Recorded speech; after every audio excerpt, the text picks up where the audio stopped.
بسم الله الرحمن الرحيم. النهارده ان شاء الله الجزء الرابع من atrial fibrillation from physiological point of view. اتكلمنا المره اللي فاتت عن ازاي الايترال فايبريشن بيعمل diastolic فانكشن.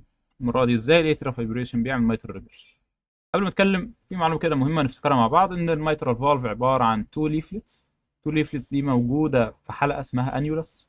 الانيولس دي في منطقه التقاء الليفت اتريوم بالليفت فنتركل.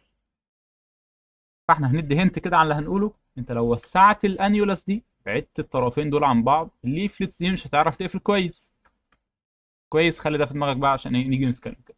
الاترال فايبريشن عشان يعمل مايترال ريجيرج بيعمل بطريقتين: طريقه مباشره برايمري، وطريقه غير مباشره اللي هو سكندري. سريعا الطريقه السكندري دي اندايركت، يعني هي حدوث ال في دايلاتيشن او ليفت فنتريكولار دايلاتيشن فيما يعرف بتاكي كارديا انديوست كارديوميوباثي.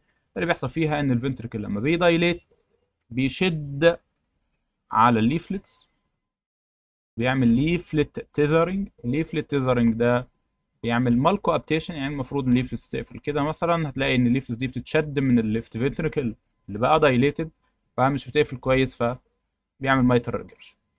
فدي اول طريقه، هو السكندري ام ار بيحصل بسبب الليفت فنتريكل دايليتيشن.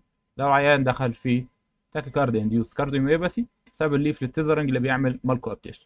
الطريقه البرايمري بقى، وهي اللي غالبا بتحصل في الاول، وهي اللي بيقال عليها البرايمري اتريال ام ار، البرايمري اتريال مايترال ريجرش.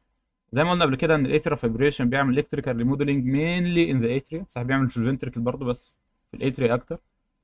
هو كمان بيعمل فايبروزس ودايلاتيشن من ريبيت ستريتش. الدايلاتيشن ده بيشد او بيوسع على الحلقه بتاعه الانيولس اللي مربوط فيها الميترال ليفلتس. سبحان الله، النورمال ان الليفلتس اصلا في الطبيعي بتكون اطول بشويه من الانيولار رينج. يعني ايه؟ يعني لو الانيولس كده، فهو الليفلتس بتقفل تحتها بسنه بحته شويه، عشان بيكون في حته زياده علشان تحافظ لو لا قدر الله حصل شويه انيولار دايلاتيشن.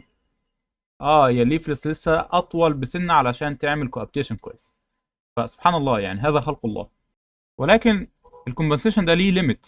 كل ما تتعمل دايلاتيشن اكتر الانيولس، خلاص الكومبنساتوري ليميت ده احنا بنتجاوزه، وبالتالي بيحصل مالكو ابتيشن برضه، يعني التبس بتاعت الليفلتس مش بتقفل كويس. النتيجة إن ده بيعمل لنا الفانكشنال مايترال ريجيرج، واللي هو علشان سببه atrial dilatation، هو اللي بيعمل annular dilatation اسمه atrial mitral regurg.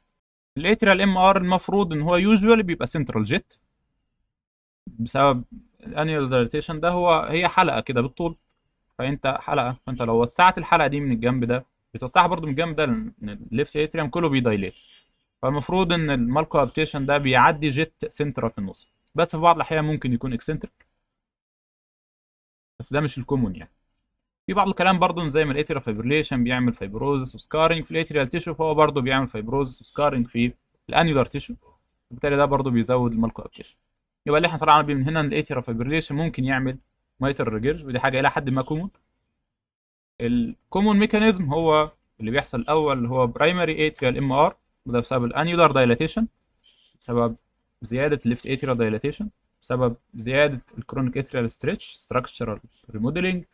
وبرضه في سبب تاني ان هو الليفت فنتريكولار دايليتيشن بسبب التاكيكارديا انديوست كارديومايوباثي.